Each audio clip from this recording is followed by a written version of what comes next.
All right, tonight in our strategic plan, basically we are focusing on reading.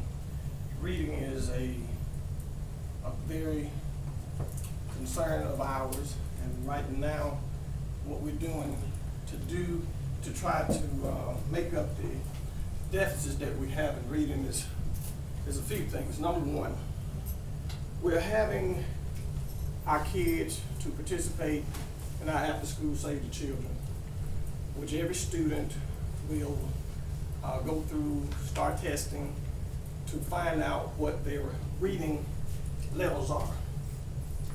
One of the other things that we have done is that we have pre-tested our students using the pre-assessment from our state test to get a feel to where our students are.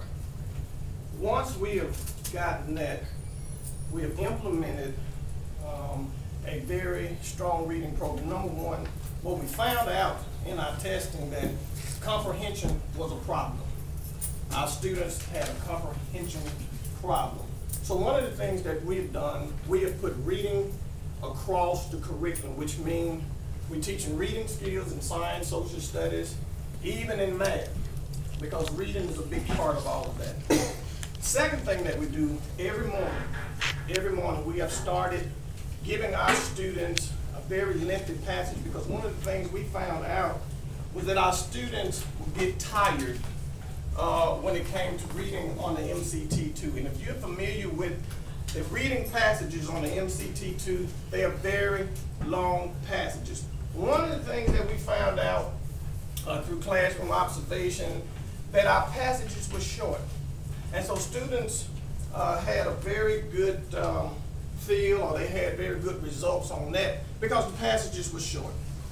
And then once they would get to the test where the passage became longer, because our kids got tired, the attention span wasn't there.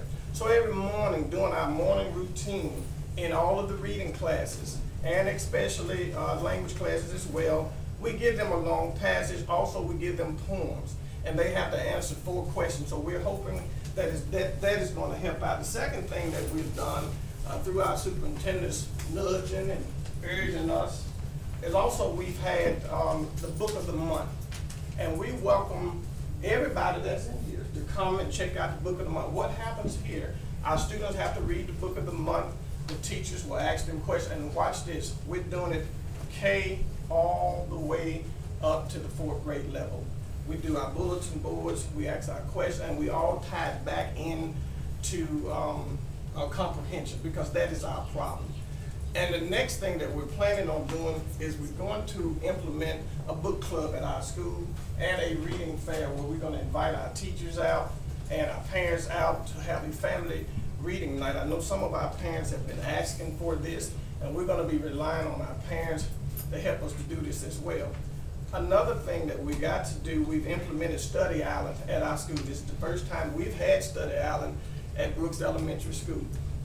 And again, thanks to our superintendent and our nudging, we make sure that our kids get on Study Island. They have to have some piece of technology. This is a great tool to help encourage our students to read. And that is another thing. And then the last and final piece is that testing. We have to know where our kids are. And so we're going to be doing testing at least 4 times a year, like a diagnostic test with Discovery. And we're going to find out what our students' weaknesses are, and we're going to target those. Now, actually, we will not start a after school per se right now. We're going to wait until March. We're going to continue to teach, make sure our teaching is of the rigor that it needs to be. We're going to make sure that the teachers are using their pacing guides and they're well planned. So we're going to need also the help of our parents as well to encourage your students to read at home. We get a lot of this all the time. Little Johnny is reading at home. Little Johnny, he does this at home, but we really need your help to encourage your students to read. And I would welcome any help, any parents to come out, volunteer, any of our board members to come out and volunteer as well to read to our students and to help us out. And hopefully, I guess next board meeting we will have some data to share with you from 9 weeks tests and also some of the diagnostics tests.